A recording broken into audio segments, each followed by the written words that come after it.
Chers téléspectateurs, dans la suite de l'émission, on va analyser la revue de la presse ou alors certaines actualités qui ont retenu notre attention. Et je vais revenir sur ce titre du Tri-Hebdo le soir qui revient sur cette actualité. C'était l'une des actualités phares de la revue de la presse de TVB tout à l'heure. Le Tri-Hebdo le soir titre « Exécution du projet urbain C2D, capitale régionale ». Célestine Kétia-Cortès se démêle les écheveaux. Votre regard, Pierre Bironimek? Vous savez, la technologie évolue. C'est vrai, l'Afrique a du retard, mais nous devons nous adapter. J'ai pris part à la fin de cette conférence de presse hier, pas parce que j'y étais invité, parce que j'y rejoignais une personnalité avec qui j'avais rendez-vous. Donc, il m'est arrivé de suivre quelques bribes de la conférence, étant sur le pas de la porte. Bien évidemment, également, de suivre quelques questions de journalistes et des réponses de Madame la ministre. Je veux dire que le déroulé était pertinent. Comme à mon habitude, j'attends de voir.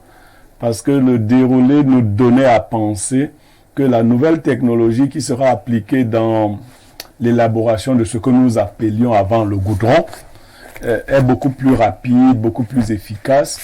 J'ai entendu dire que ce genre de choses avait déjà été faites au Cameroun par le passé, mais on n'a pas continué de travailler dans ce sens.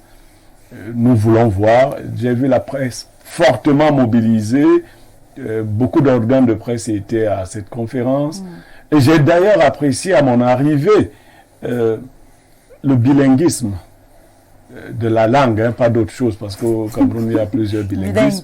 Le bilinguisme de Madame la ministre Kétia-Cortès, qui répondait à la fois avec une grande aisance aux journalistes en anglais, autant en anglais qu'en français. Donc le déroulé est pertinent. La technologie, je ne la connais pas particulièrement, je ne la maîtrise pas, j'ai lu un peu. Il paraît que c'est ce qui se fait désormais dans certains pays industrialisés. Si nous pouvons commencer par là, parce que nous avons quand même un grave problème avec notre réseau routier. Son collègue des travaux publics ne nous fait pas avancer rapidement. Monsieur, taux d'avancement. Voilà. Ne nous fait pas beaucoup avancer les choses. Il nous parle davantage du taux.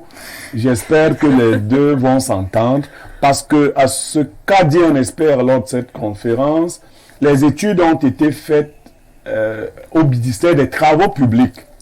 Donc, je me dis que c'est un travail. Nous ne pouvons qu'espérer que le Cameroun soit désenclavé.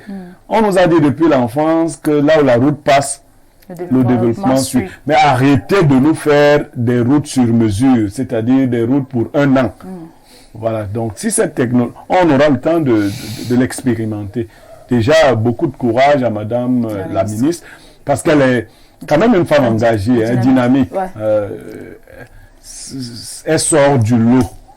Même si elle ne réalise pas souvent tout ce qu'elle dit, elle sort quand même. Toujours nuancée. Oui, mais moi, je ne suis pas du RDPC. Vous voulez que moi je vienne? Je dis, elle sort du lot. Mais je ne vais pas dire qu'elle fait très bien. Si je dis qu'elle fait très bien, ce n'est pas vrai. Elle sort du lot. Voilà. Ok, merci pour votre intervention. Je vais passer la parole à Bernard Basson, qui lui aussi a certainement un avis à coller sur cette actualité.